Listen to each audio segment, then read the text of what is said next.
ಇಲ್ಲಿ ತಮ್ಮನ್ನು ಉದ್ದೇಶಿಸಿ ಮಾತನಾಡಿದ್ದಾರೆ. ಅರೈಸ್ ಯಂಗ್ ಇಂಡಿಯಾ, ಜಾಗೃತಗಳು ನಮ್ಮ ಯುವ ಭಾರತ ಅನ್ನತಕ್ಕಂಥ ಒಂದು ಶೀರ್ಷಿಕೆ ಅಡಿಯಲ್ಲಿ ಇವರು ಜಾಗೃತೆಯನ್ನು ಮೂಡಿಸ್ತಾ ಇದ್ದಾರೆ. ಇದರ ಮುಖ್ಯ ಅಂಶಗಳಲ್ಲಿ ಸರ್ಕಾರ ಇವತ್ತು ನಿಯಮಗಳನ್ನ ಅನುಷ್ಠಾನ ಮಾಡಿದೆ, ಆದರೆ ಅದನ್ನು ಯಾವುದೇ ರೀತಿಯಲ್ಲಿ ಒಂದು ಉತ್ತಮವಾದ ರೀತಿಯಲ್ಲಿ ಅದನ್ನು ಅನುಷ್ಠಾನ ಮಾಡೋದ್ರಲ್ಲಿ ವಿಫಲವಾಗಿದೆ ಅನ್ನೋದು. ಇದಕ್ಕೆ ಉದಾಹರಣೆ ಮೊನ್ನೆ ನೋಡಿದೆ ಒಂದು ಪತ್ರಿಕೆಯಲ್ಲಿ, ಇಡೀ ವರ್ಷ 100 ಕೇಸುಗಳನ್ನು ದಾಖಲಿಸಿದ್ದಾರೆ. ಎಷ್ಟು? 100 ಕೇಸು ಇಡೀ ವರ್ಷಕ್ಕೆ. Tobacco violation. ಎಷ್ಟು ಹಾಸ್ಯಾಸ್ಪದ! ಇವತ್ತು ಒಂದಿನ ಹೋದ್ರೆ, ಒಂದು ರೌಂಡ್ ಹೋದ್ರೆ 100 ಕೇಸ್ ದಾಖಲಿಸುವಂಥ ಸಂದರ್ಭದಲ್ಲಿ ಇಡೀ ವರ್ಷದ ಸಾಧನೆ ಇಲಾಖೆದು 100 ಕೇಸು. ಇದು ಖಂಡನೀಯ. ಮಾನ್ಯ ಮುಖ್ಯಮಂತ್ರಿಗಳಿಗೂ ನಾವು ಆಗ್ರಹ ಮಾಡ್ತೀವಿ ನಮ್ಮ ರಾಜ್ಯದಲ್ಲಿ.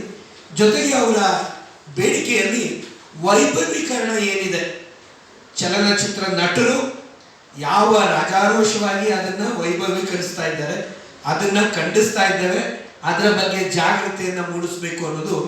ಯಾವುದೇ ಕಾರಣಕ್ಕೂ ಈ ಚಲನಚಿತ್ರ ನಟರಾಗಿರ್ಬೋದು, ಅದು ವಿಮಲ್ ನೇರವಾಗಿ ಅದು ಟೊಬ್ಯಾಕೋ ಅಂತ ಹೇಳಲ್ಲ, ಅದು ಕೇಸರಿ ಅಂತ ಬರುತ್ತೆ.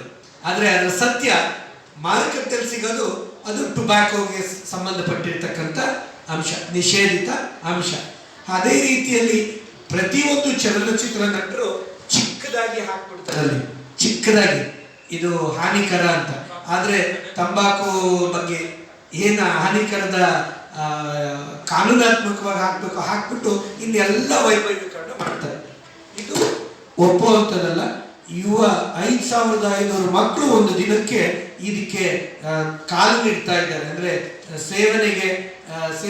ಸೇವನೆ ಮಾಡೋದಕ್ಕೆ ಪ್ರಯತ್ನ ಪಟ್ಟು ಕಾಲಿಡ್ತಕ್ಕಂಥದ್ದು. ಇದು ಕೂಡ ದೊಡ್ಡ ಮೊತ್ತ. ನಿಮ್ಮ ಮಕ್ಕಳೇ ಇದಕ್ಕೆ ಬಲಿಪಶು ಆಗ್ತಾ ಇದ್ದಾರೆ. ಇದನ್ನ ಪ್ರತಿ ವರ್ಷ, ಹೌದು, ವರ್ಷದಿಂದ ವರ್ಷಕ್ಕೆ ನಮಗೆ ಖಂಡಿತವಾಗ್ಲೂ ನಾವು ವರ್ಷಕ್ಕೊಮ್ಮೆ ಅನೇಕ ಕಾರ್ಯಕ್ರಮಗಳನ್ನು ಮಾಡ್ತಾ ಇದ್ದೇವೆ. ಜೊತೆಗೆ ಇಲ್ಲಿ ಬಂದು ನಿಮ್ಮ ಎದುರುಗಡೆ ಕೂಡ ಪ್ರಸ್ತಾಪ ಮಾಡ್ತಾ ಇದ್ದೇವೆ. ಕಳೆದ ವರ್ಷ ಕಂಪೇರ್ ಮಾಡಿದ್ರೆ ಈ ವರ್ಷ ಖಂಡಿತವಾಗ್ಲೂ ನಮಗೆ ಹುಕ್ಕಾಬಾರು ಬ್ಯಾನ್ ಆಗಿದೆ, ಇಂಥವೆಲ್ಲ ನಡೆದಿದ್ದಾವೆ. ಒಳ್ಳೆಯ ಆರೋಗ್ಯವಾದ ಬೆಳವಣಿಗೆ. ಮಾನ್ಯ ಮುಖ್ಯಮಂತ್ರಿಗಳು ಕೂಡ ಇದ್ರ ಬಗ್ಗೆ ತುಂಬಾ ತೀಕ್ಷ್ಣವಾಗಿ ಕಾನೂನು ಅನುಷ್ಠಾನ ಮಾಡೋದ್ರಲ್ಲಿ ಅವರು ಮುಂದಾಗಿದ್ದಾರೆ. ಅವರ ಒಂದು ಸಹಕಾರ ಕೂಡ ಇದೆ. ಆದರೆ ಎಲ್ಲೋ ಒಂದು ಕಡೆ ಸಂಬಂಧಪಟ್ಟ ಇಲಾಖೆಗಳು ಸರಿಯಾದ ರೀತಿಯಲ್ಲಿ ಕೆಲಸ ನಿರ್ವಹಿಸದೇ ಇರೋದೇ ಕಾರಣ. ಮೊನ್ನೆ ಕೂಡ ಒಂದು ಸಮಿತಿ ರಚನೆಯಾಗಿ ಆ ಸಮಿತಿಯ ಮಧ್ಯೆ ಒಂದಷ್ಟು ಚರ್ಚೆಗಳಾಯಿತು. ಆದರೆ ಅನುಷ್ಠಾನಕ್ಕೆ ನಮಗೆ ಎಲ್ಲೋ ಒಂದು ಕಡೆ ಆ ಒಂದು ಹುಮ್ಮಸ್ಸಿಲ್ಲ.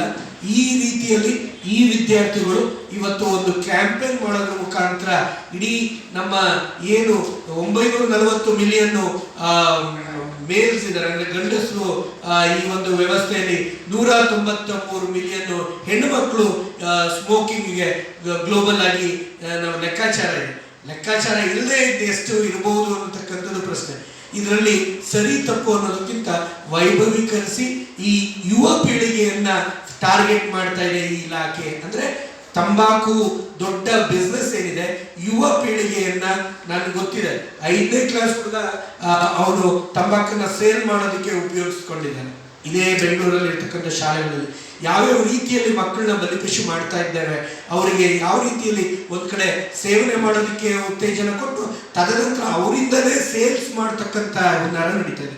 100 ಮೀಟರ್ ಏನಿದೆ ಆ ಶಾಲೆ ಕಾಲೇಜುಗಳ ಸುತ್ತಮುತ್ತ ಎಗ್ಗಿಲ್ದಂಗೆ ನಡೀತಾ ಇದೆ. ಇವತ್ತಿಗೂ ಕೂಡ ನಾನು ಅದಕ್ಕೆ ಮೊನ್ನೆ ಒಂದು ಸಲಹೆ ಕೊಟ್ಟೆ.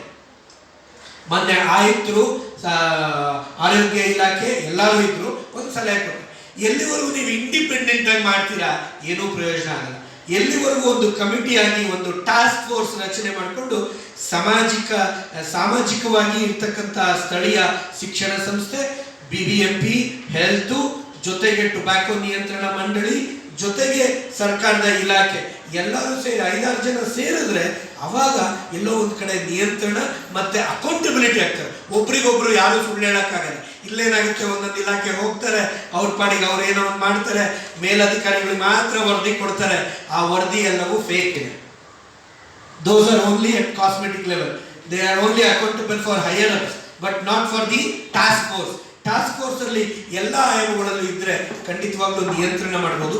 ಹಾಗಾಗಿ ಈ ಎಲ್ಲ 4 ವಿದ್ಯಾರ್ಥಿಗಳ ಬೇಡಿಕೆ ಒಂದೇ, ಇವತ್ತು ನಿಯಂತ್ರಣ ಮಾಡಬೇಕಾಗಿರ್ತಕ್ಕಂಥದ್ದು ಮಕ್ಕಳಿಗೆ ಸಿಗದೇ ಇರೋ ರೀತಿಯಲ್ಲಿ ಮಕ್ಕಳ ಹಂತದಲ್ಲಿ ಅಥವಾ ವಿದ್ಯಾರ್ಥಿಗಳ ಹಂತದಲ್ಲೇ ಟೊಬ್ಯಾಕೋ ಸೇಲ್ಸ್ ಮತ್ತೆ ಆ ಒಂದು ಚೈನ್ ಆಫ್ ಸಿಸ್ಟಮ್ಸ್ ಏನಿದೆ.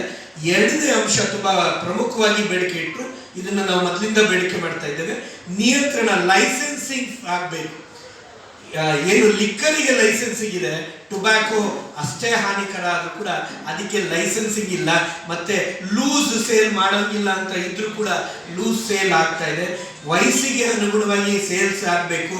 ಯಾವ ಮಕ್ಕಳು ಬೇಕಾದ್ರೂ ಹೋಗಿ ತೆಗೆದುಕೊಬಹುದು. ಚಾಕ್ಲೇಟ್ ರೂಪದಲ್ಲಿ ಸಿಗತ್ತೆ ಅಥವಾ ಕ್ಯಾಂಡಿ ರೂಪದಲ್ಲಿ ಸಿಗತ್ತೆ. ಜೊತೆಗೆ ಲೂಸ್ ಸಿಗರೇಟು, ಬೀಡಿ ಕೂಡ, ತಂಬಾಕು, ಗುಟ್ಕಾ, ಪಾನ್ ಪರಾಗೂ ಸಿಗತ್ತೆ. ಎಗ್ಗಿಲ್ದಂಗೆ ನಡೀತಾ ಇದೆ. ಇದನ್ನ ಕಡಿವಾಣ ಹಾಕಬೇಕು ಅನ್ನತಕ್ಕಂಥ ಆಗ್ರಹವನ್ನ ಕನ್ಸೋರ್ಟಿಯಂ ಫಾರ್ ಟೊಬ್ಯಾಕೋ ಫ್ರೀ ಕರ್ನಾಟಕದ ವತಿಯಿಂದ ಈ ವಿದ್ಯಾರ್ಥಿಗಳ ಮತ್ತೆ ನಾವು ಕೂಡ ಸದಸ್ಯರಾಗಿರೋದ್ರಿಂದ ನಾವು ಇದನ್ನ ಮತ್ತೊಮ್ಮೆ ಆಗ್ರಹ ಮಾಡ್ತಾ ಇದ್ದೇವೆ. ಜಾಗೃತಿ ಮೂಡಿಸ್ತಕ್ಕಂಥದ್ದು ನಮ್ಮ ಮುಂದಿನ ಗುರಿ.